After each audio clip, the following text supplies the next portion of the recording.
be a tall task to take down Chuppa. We saw how strong he looked in the top 8 against Joshua Lorsi with this team, able to slow the pace down so much with that purely supportive Mousehold with Super Fang and Friend Guard, that slightly slower Ursaluna Blood Moon with the Assault Vest, able to just find his moments with Golden Go and deliver the damage. Meanwhile, from Daniel, we've seen all-out offense. 3 games that did not take very many turns to resolve one way or the other. That's because once Trick Room is up, that Ursaluna can go out quickly, and if Trick Room's not up, then maybe Basket Legion is going out quickly with its Swift Swim. Basket Legion on both of these teams were operating very differently. Chuppa's does not have Swift Swim, so despite the Pelipper on the other side, it won't double its own speed. Instead, adaptability, which means it hits very hard. But it does have a Focus Sash, meaning it can take at least one hit always.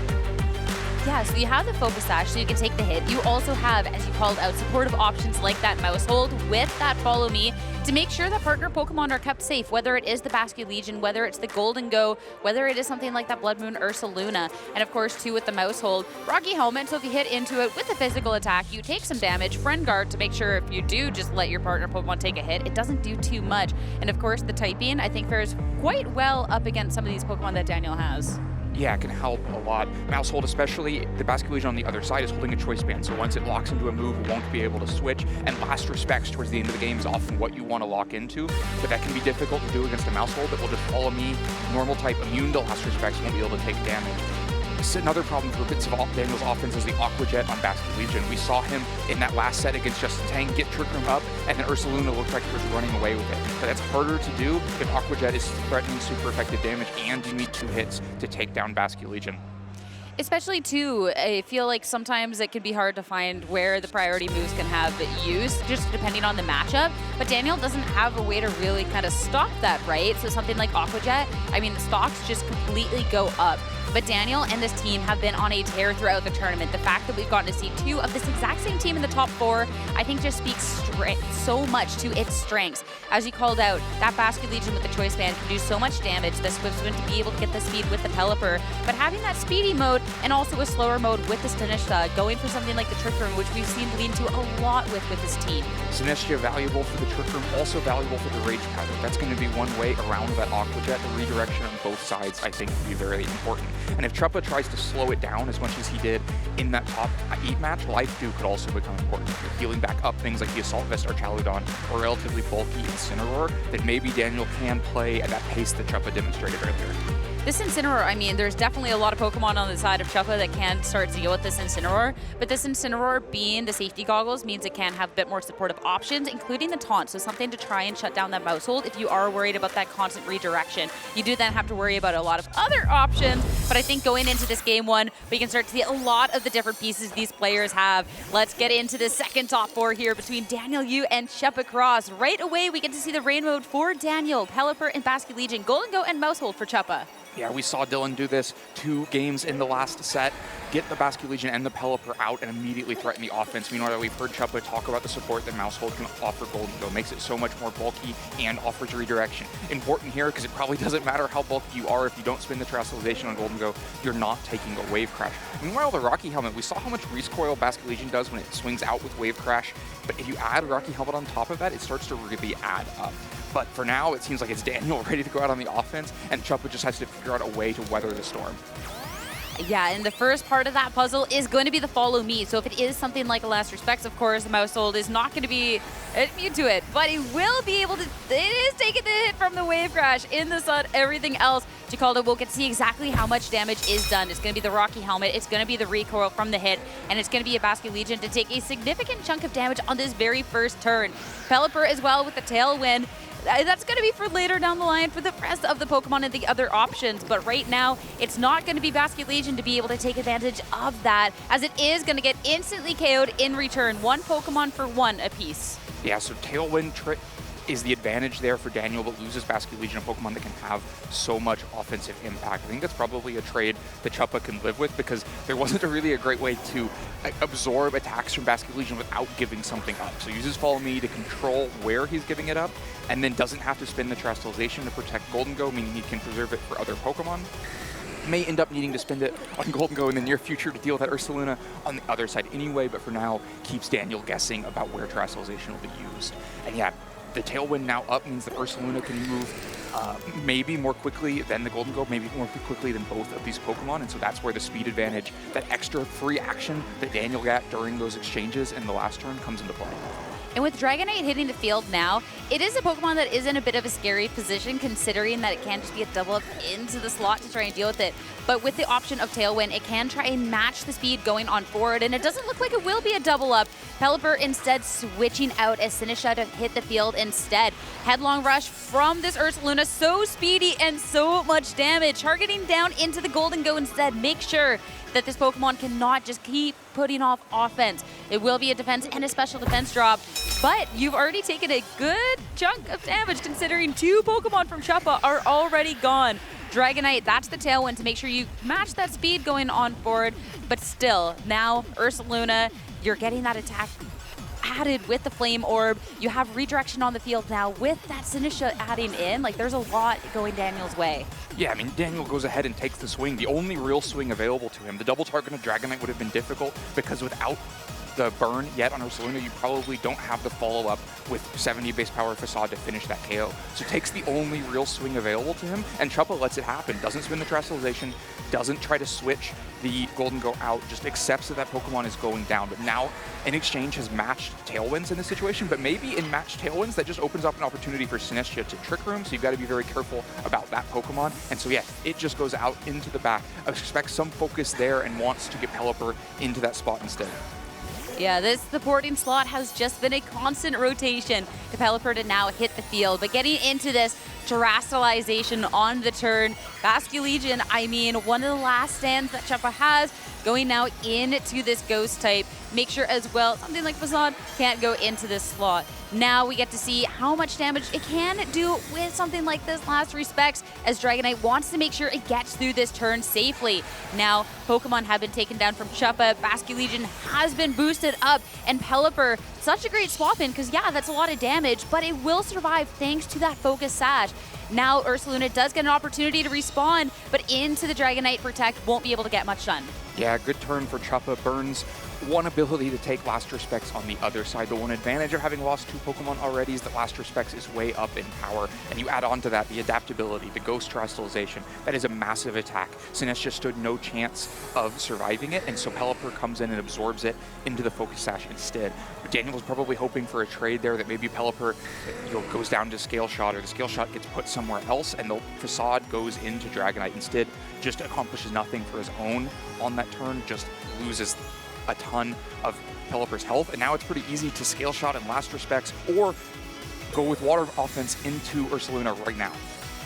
Yeah, Pelipper on 1 HP. If you want to make it past the turn, you got to stay safe there. So it is going to be a Scale Shot into the slot. So Dragonite won't be able to take the KO and won't be able to give the boost to its own speed. But into the other slot, I mean, the Ursaluna, as you called out, that is just kind of a sitting duck there for that Basculegion.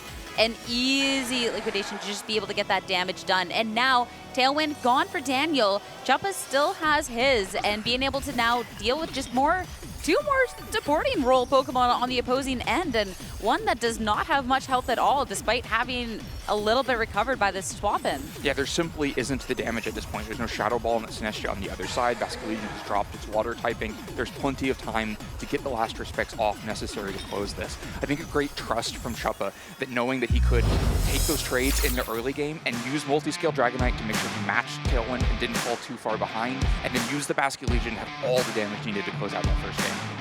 Yeah, especially too when big Pokemon are getting KO'd early, when it's something like the Household that, yeah, you kind of wanted to stick around to be able to preserve the partner Pokemon, and then losing the Golden Ghost shortly after.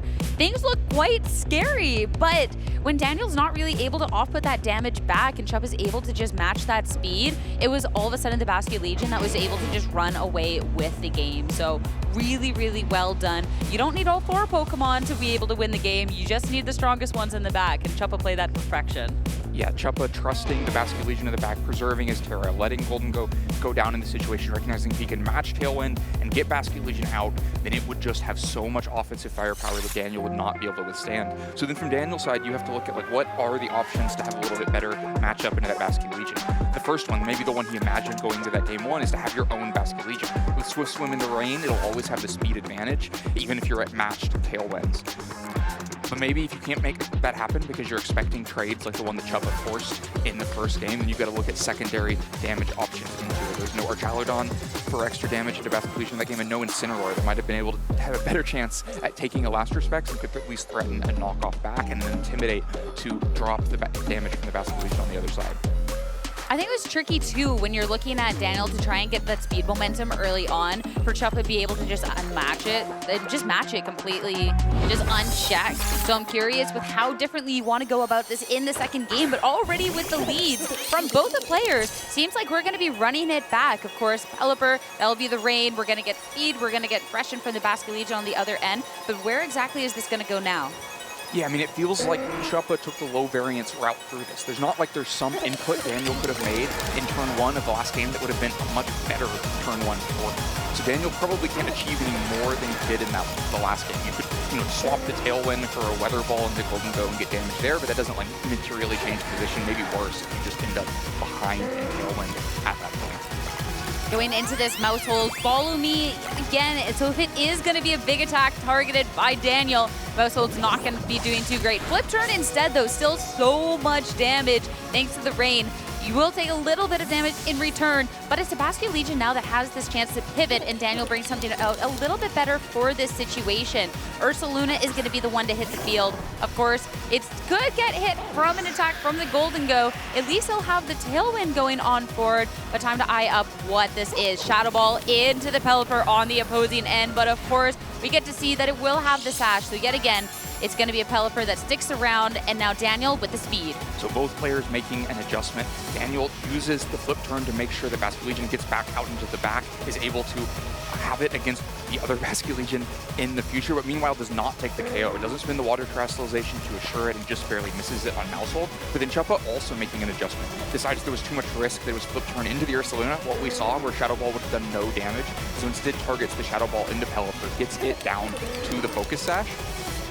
The other thing that's changed here, though, is because Mousehold didn't go down, you don't immediately have Ursaluna, or rather Dragonite, on the field to match Tailwind. And then because Ursaluna flip turned onto the board, you already have the burn. And so a little bit more damage potential in this Tailwind for Daniel this time than in the last game. And now Sinisha hit the field, so it's going to be something next to this Ursaluna on the next turn to try and help it get through. Mousehold, it's already taken so much damage, so Protect makes sense. Earthquake as well is going to be the move of choice, something that targets the whole field. Mousehold will be spared, but your partner Pokemon will not. But a Pokemon takes it well. Golden Go, though, holding on with 14 HP. And now Shadow Ball into the freshly swapped in Sinisha. An attack it will not appreciate whatsoever. Sinisha swapped in to immediately get KO'd.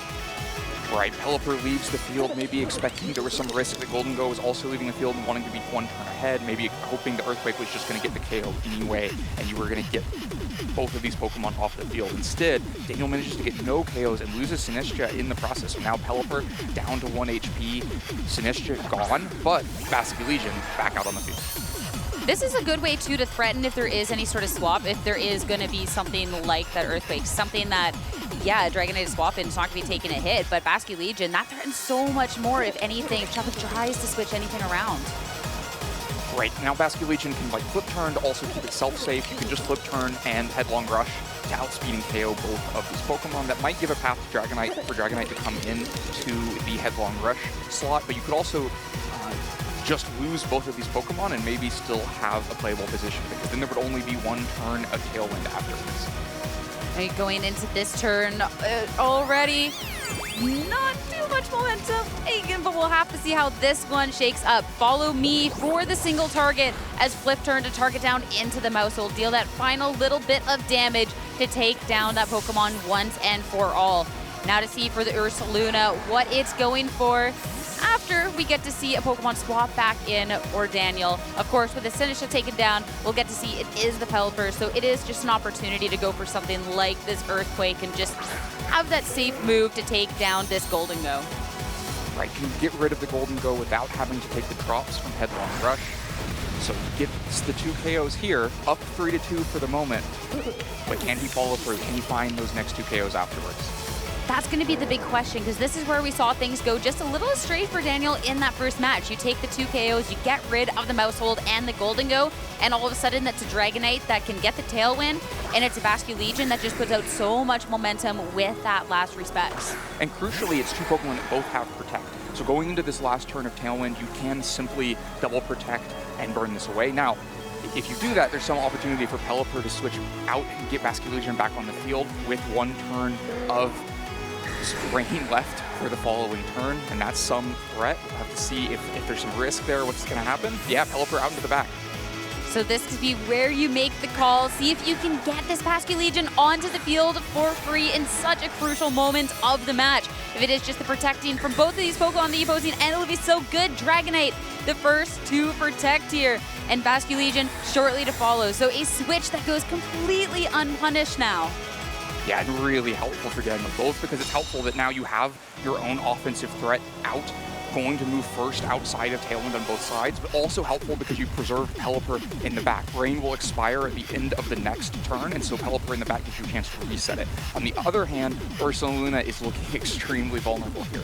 You do have the upside that you haven't used Headlong Rush yet, so you're at full defense. You have the Terrestrialization, so maybe you could take a water attack from Ursaluna from Basculegion in the rain, but also just probably not. Even just as a neutral hit, Liquidation in the rain with adaptability is a giant offensive threat. Meanwhile, Dragonite has multi-scale intact, probably isn't vulnerable to a double up here if you can get rid of, if the speeds mean that you can get rid of the Ursaluna in the meantime. And something that was called out way early on too, sure, maybe the Basculegion on Daniel's end is set up with the speed because that rain is still around, but it can't be in the business of one-shotting the Basculegion on Chuppa's end due to that Focus Sash as well. So either way, either one of these Pokemon will have to get doubled into, but going into this, Terrestrialization is going to be the first way to try and make your way through for Daniel. Flip turn, this is going to be the way to break that Focus Sash, and now for Daniel to bring the Pelipper back out onto the field. Flip turn bringing Pelipper out now, though, means the rain will expire and Basculegion won't have Switch Game in the future. So you're really banking on Ursaluna being able to take these attacks and get more damage, and the Scale Shot going there, too, is not helpful for that. Again, thank goodness there wasn't the Headlong Rushes earlier on to be dropping that defense. So the Scale Shot from the Dragonite is not the damage it could have been, and even more so since it's only going to be that 4-hit. Of course, Dragonite will have the speed going on forward into the future, but now with the Liquidation, Basculegion, that's going to be more than enough to take the KO onto the Ursaluna. Daniel all of a sudden down to just 2 Pokemon. Yeah, Daniel down to 2 Pokemon, and with the rain expiring, with no targeting going into that Pelipper slot, it could have been not a flip turn, but instead of Wave Crash or Last Respects, just targeting down these Pokemon and the opportunity to bring Pelipper in now to reset the rain. But because it was flip turn, the rain is gone. The speed advantage is fully on Chuppa's side. The Scale Shot from the last turn means that Dragonite will be the first thing to move and have its choice of targets, or its choice to Tailwind and make Basculegion on Chuppa's side the second thing to move, if it's not already just naturally faster than the second thing to move. But first we get Aqua Jet, just not much damage. Just fishing, see what you can get there, but yeah, not the damage you need. Now Tailwind from Chuppa to make sure his own fish, this Basculegion, can last respects to easily pick up this KO. It's only 1 Pokemon left for Daniel, but this Pelipper has already taken so much damage, and it's just not having that momentum. Hurricane landing seems cute, but again, the multi-scale, that damage just isn't there. So 1 more attack. What a set coming out from Chuppa here to find themselves here in the grand finals of the Pittsburgh Regional Championships. With such a great team, we got to see earlier on from Chuppa just the strengths of this team and holding true. That was phenomenal.